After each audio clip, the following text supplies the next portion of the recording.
弟兄姊妹平安，今天是2025年的8月5号。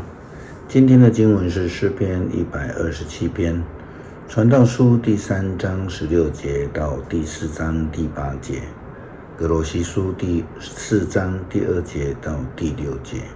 今天要跟大家分享的主题是警醒感谢。我们可以说，年老的所罗门王因为他年纪增长而有了智慧，其实是因为他在得到丰饶的生命之后，他就离开了上帝。他不但娶了外邦的女子，他更是违反了婚姻的这样的一个忠诚，违背了上帝的真理。因为他失去了警醒的心，也失去了感恩的生命，所以到头来他的生命就变成空虚。空虚并不是代表说他什么都没有，但是代表他不知道生命的意义为何。所罗门王在传道书第3章16节到第4章的第8节这样的说道：还有，我看到这世上应该有公道和正义的地方，反而有邪恶。我心想，是好人是坏人，上帝都要审判，因为每件事情每种行为都有特定的时间。我想上帝在考验我们，要使我们知道我们并不比兽类高明，到头来人和兽类命运相同，前者死，后者也得死，两者都有气息。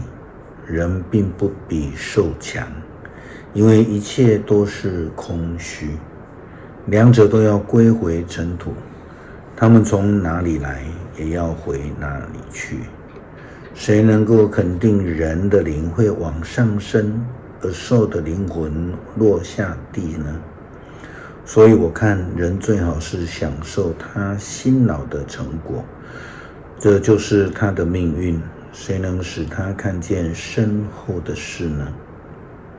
第10章第1节，我又查看这世上一切不公平的事，被欺压的人流泪哭泣，没有人援助他们，他们得不到援助，因为欺压他们的人有权有势。我羡慕那一些已经死了的人，他们比活着的人幸福多了。但是未出生未见过这世上所发生不公平的事的，比上述两种人都幸运。我又发现人劳碌工作，追求功名，是因为羡慕邻人，这也是空虚，也是捕风。有人说，愚蠢的人游手好闲，让自己饿死。不过拿一小把而心安理得，远胜过双手捧满却劳碌捕风。我又看见太阳底下一些空虚的事，有人孑然一身，没有儿子，也没有兄弟，却整天劳碌，从来不满足于自己所拥有的财富。他辛辛劳劳不敢享受，到底是为谁呢？这也是空虚，也是不幸。是的，当生命感到空虚的时候，真是不幸啊。保罗他劝勉哥罗西教会的基督徒要迫切的祷告，要能够时时的警醒，要懂得感谢。在歌罗西书第4章第2节到第6节，保罗这样说道：你们祷告要恒切，且要警醒，对上帝存感谢的心。你们也要为我们祷告，求上帝赐给我们传布信息的好机会，得以宣扬基督的奥秘。我现在就是为了这工作坐牢的，请为我祷告，使我能够尽责任把这奥秘阐明出来。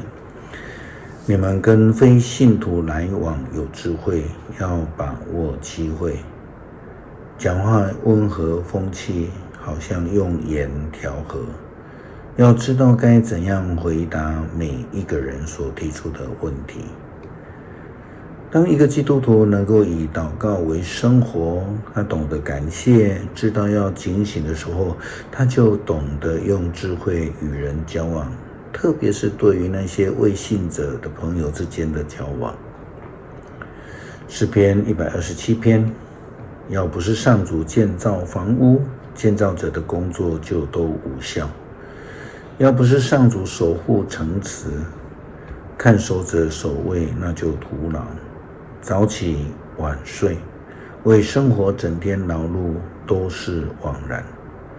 因为上主赐安眠给他所爱的人，儿女是上主所赏赐，子女是他赐给我们的福分。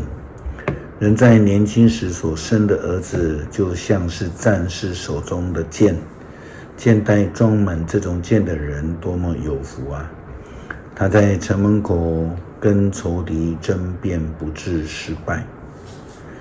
恳求上帝帮助我们警醒，愿意警醒我们自己，以智慧与人交往，以感谢进入上帝的院。